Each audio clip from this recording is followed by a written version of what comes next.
धाकड़ खबर, बेखौफज़ुबां बेबाक अंदाज।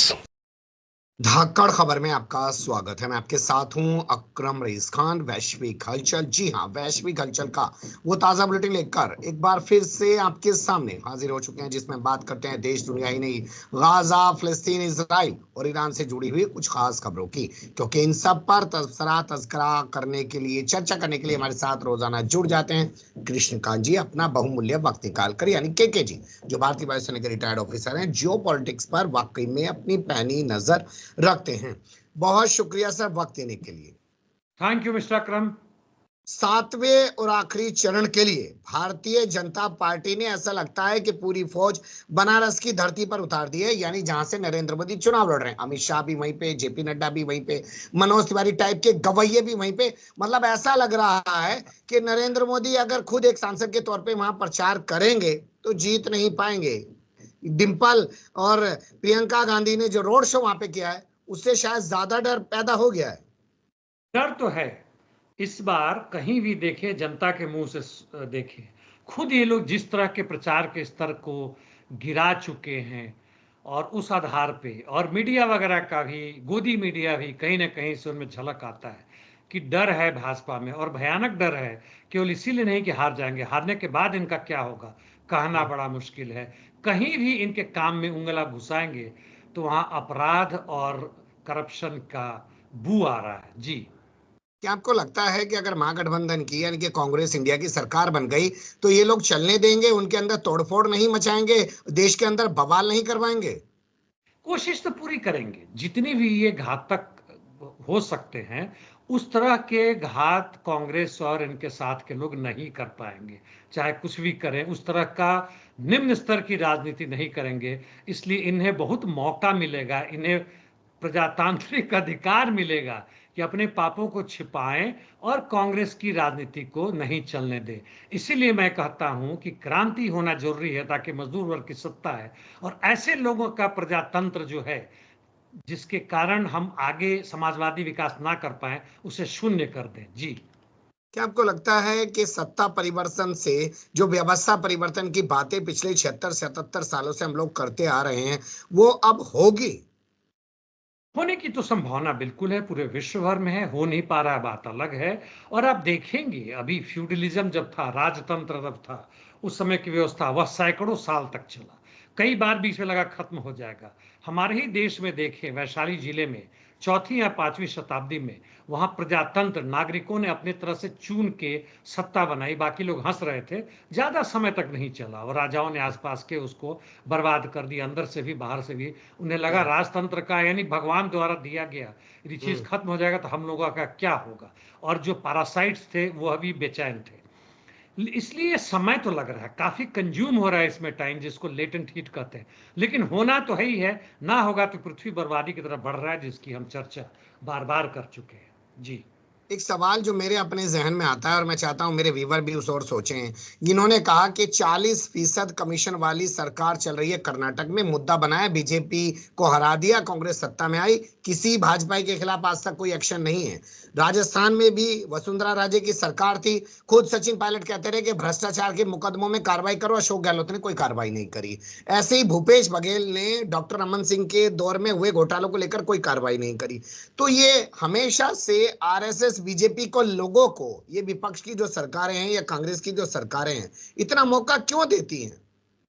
शुरू शुरू में 2014 में जब भाजपा सत्ता में आई थी और कुछ कांग्रेसी मंत्रियों और बड़े नेताओं के खिलाफ जब कार्रवाई शुरू हुआ, तो उस समय मीडिया में अच्छा आया हुआ था कि यह गलत काम है, यह अलिखित समझौता है, समझ है कि हम एक दूसरे के विरोध के खिलाफ इस तरह की कार्रवाई नहीं करेंगे। लेकिन अभी फांसीवादी सत्ता ने देखा कि पूरी तरह से गिरफ्त को मजबूत करने के लिए सत्ता के ऊपर हमें जरूरी है कि इनको खत्म करें।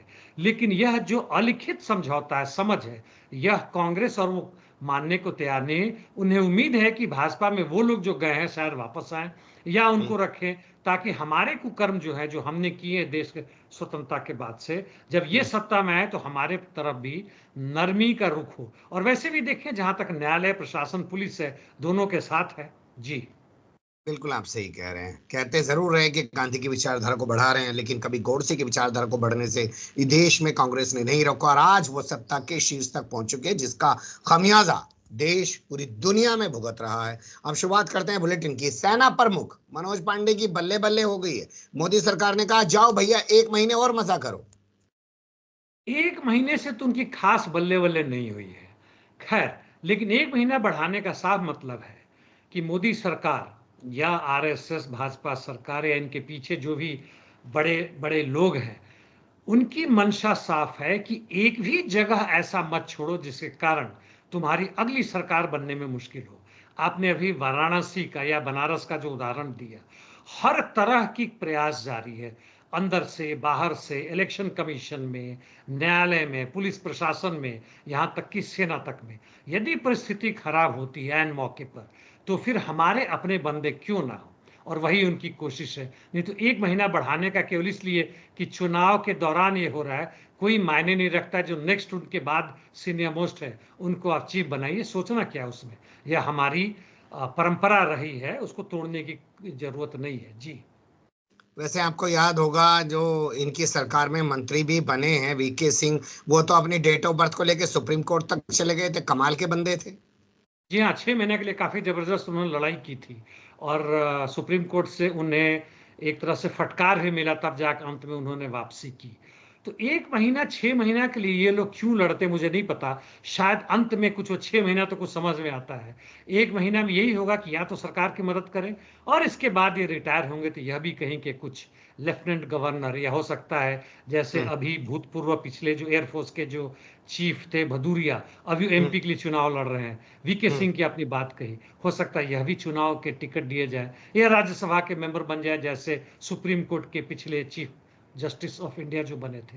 इन तरह की कुछ, मतलब कुछ ना कुछ वो लटक रहा है इनके ऊपर गाजर मूली, जिसके लिए वो तैयार है जी।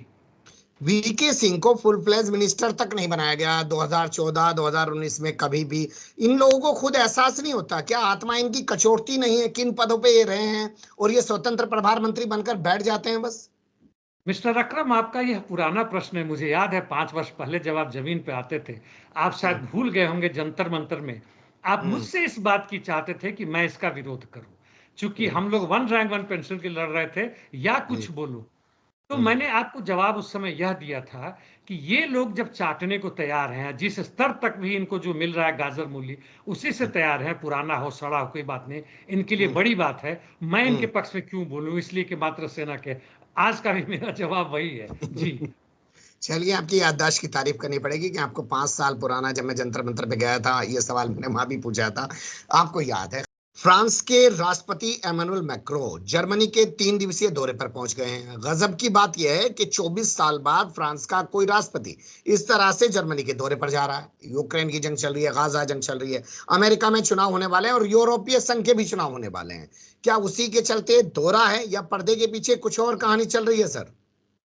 यह महत्वपूर्ण दौरा है, मात्र यह राजनयिक संबंध या ट्रेड के लिए या संबंध अच्छे करने के लिए नहीं है। दो बहुत महत्वपूर्ण चीज है। एक तो पूरे यूरोप की या यूरोपियन यूनियन की बात कहें, जिसके ये सबसे प्रमुख देश है इंग्लैंड के जाने के बाद से, और दूसरी तरफ जो मिडिल ईस्ट या यूक्रेन में हो रहा है उस पर बात है। युद्ध के पहले यूरोपियन यूनियन का काफी महत्व हो चुका था, एक सिंगल एंटिटी था। जैसे भी हो, इंग्लैंड के बाहर जाने के बावजूद भी इंग्लैंड का होने का मतलब था कि पूरी तरह से जो भी हो आंख बंद करके अमेरिकी की चापलूसी करनी थी, अमेरिकी पॉलिसी को फॉलो करना था। अब आते हैं यहाँ पे विश्व युद्ध, ये जो युद्ध शुरू हुआ यूक्रेन में, उसके बाद से कहीं ना कहीं से बाइडेन और उसके जितने भी वॉर इंडस्ट्रीज, थिंक टैंक्स हैं, उन लोगों ने पूरी तरह से यूरोपियन यूनियन को, नेटो को अपने अंदर गिरफ्त कर लिया। जो भी उनकी डिपेंडेंसी थी, ट्रेड था रशिया के साथ, वह बंद कर दिया, ऑयल पाइपलाइन को बर्बाद कर दिया, बाकी सब पर बैंड कर दिया। बैंड इस तरह किया रशिया को कि लगता है कि रशिया को एग्जिस्ट ही नहीं करना चाहिए। खैर, तो इसलिए 3 दिन के लिए गए हुए कि भाई हमारी जनता तो हमारे खिलाफ हो ही रही है, दोनों मसलों पे, अमेरिका के भी मसले पे, चाहे हमारे किसान हो, चाहे हमारे मजदूर हो, और चाहे यहां तक कि उनके जो कैपिटलिस्ट क्लास है वह भी खुश नहीं है। आप वही तेल रूस से घुमा के अमेरिका के द्वारा लेते हैं, दुगने तिगने दाम में देते हैं। आखिर अमेरिकी कैपिटलिस्ट क्लास क्यों इतना मुनाफा खाए इनके कंधे के पर बंदूक चलाकर? वही हालत वॉर इंडस्ट्रीज की है, वही हालत टेक्नोलॉजी की है, वही हालत इनके हर जगह में CIA का प्रवेश है। एक एक जगह पे नेटो का हर काम वही कर रहा है। तो ये दोनों प्रमुख, शायद बाद में इटली को, पोलैंड को भी लाए, यह मिलकर इस चीज को तय करने गए हैं मेरे हिसाब से कि आगे हम किस तरह से अपनी इज्जत बचाएं, या हम छोड़ ही दे, अब हमसे कुछ नहीं होने वाला है। जी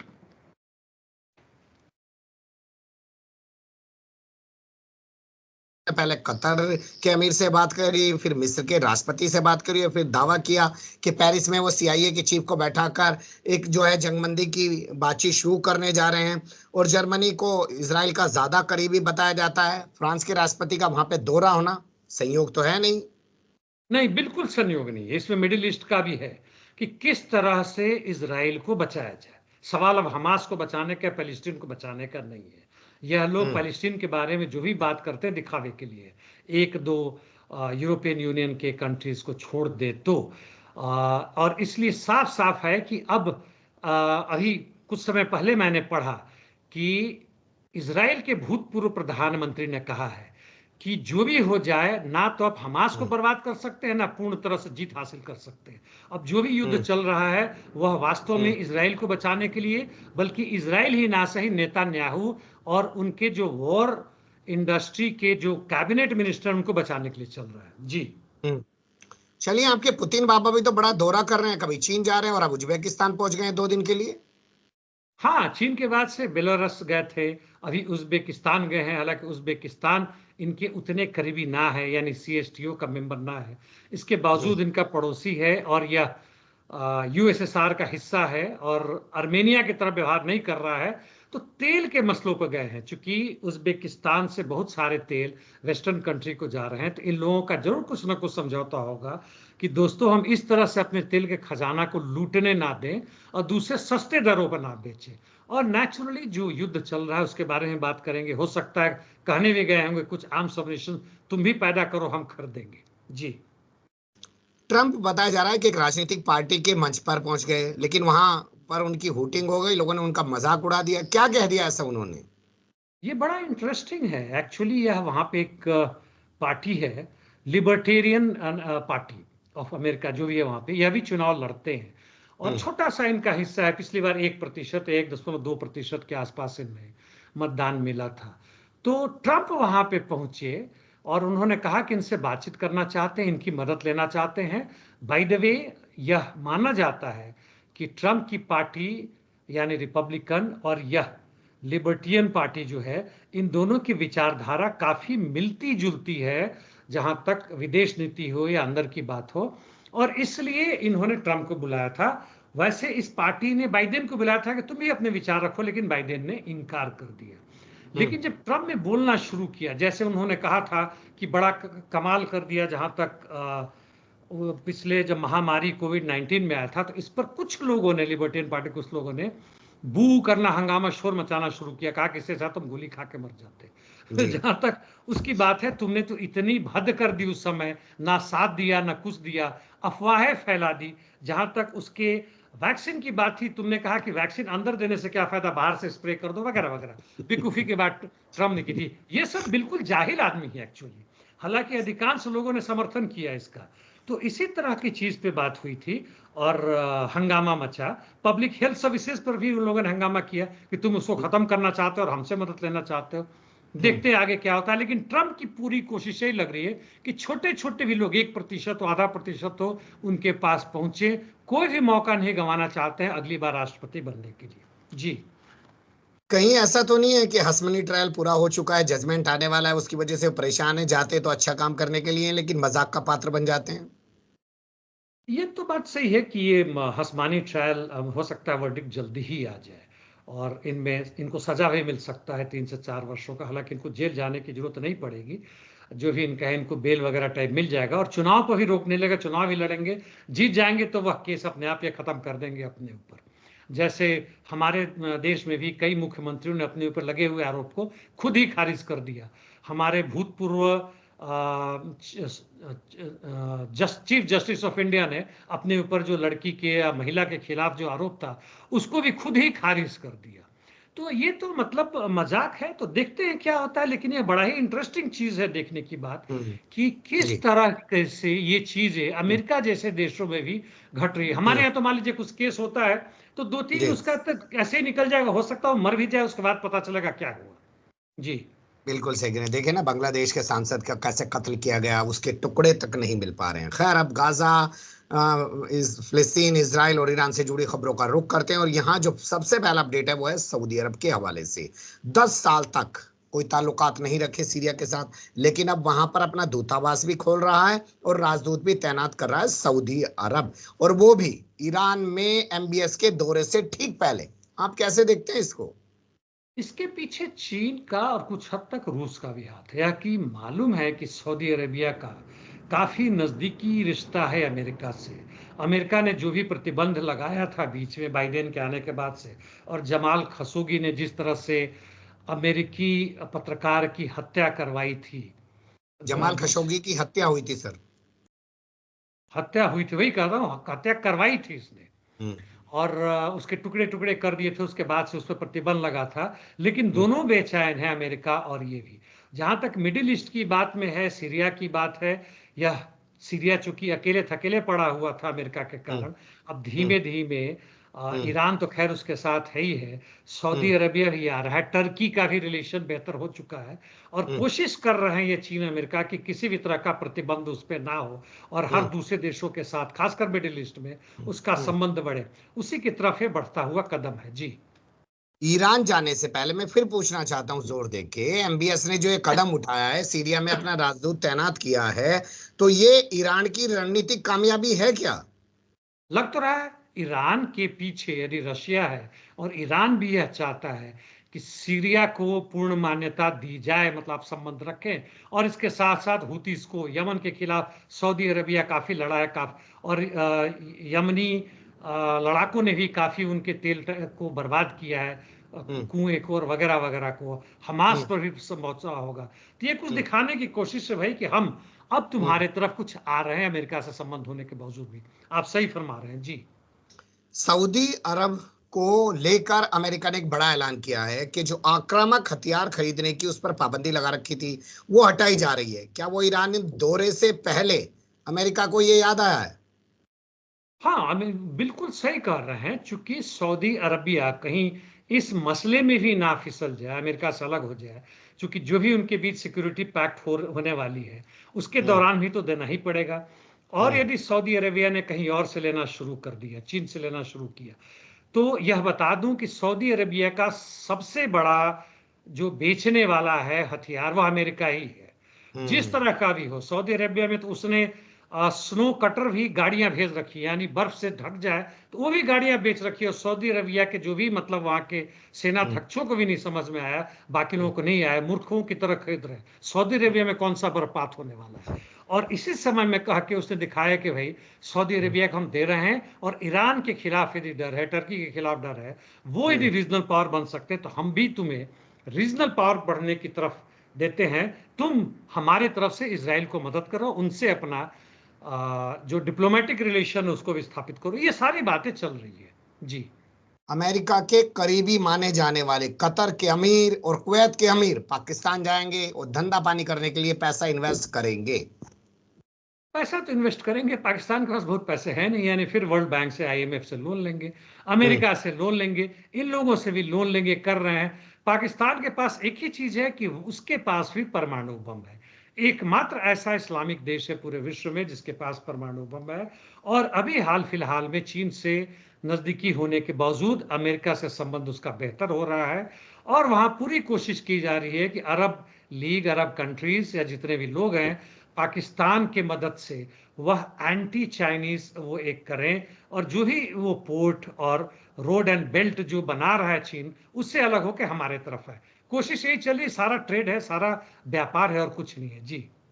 क्या इसमें भी ईरान और चाइना की तरफ पाकिस्तान का झुकाव ना हो जाए, इसलिए सऊदी अरब से ही पैसा लगवाया जा रहा है, यूएई से भी लगवाया जा रहा है, कतर से और कुवैत से, तमाम लोगों से पाकिस्तान में पैसा लगवाया जा रहा है?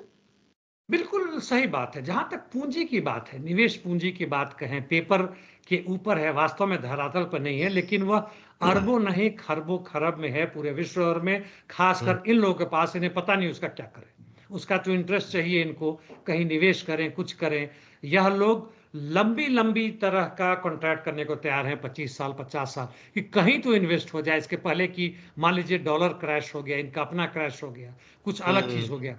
और इसलिए भागा दौड़ी पूरे विश्व भर में देखेंगे तो भयानक चल रही है, और उसी का नतीजा है कि वह युद्ध की स्थिति तक पहुंच रहा है। वॉर इंडस्ट्रीज में वह इन्वेस्ट हो रहा है। आखिर उसका खरीदार नहीं मिलेगा तो कैसे होगा? लड़ाई तो करवाना ही पड़ेगा। पाकिस्तान का ही यही चीज हो रहा है, और ये अरब कंट्री के लोग, जो अमीर लोग और वगैरह वगैरह लोग जो भाग रहे हैं, उसी का नतीजा है जी।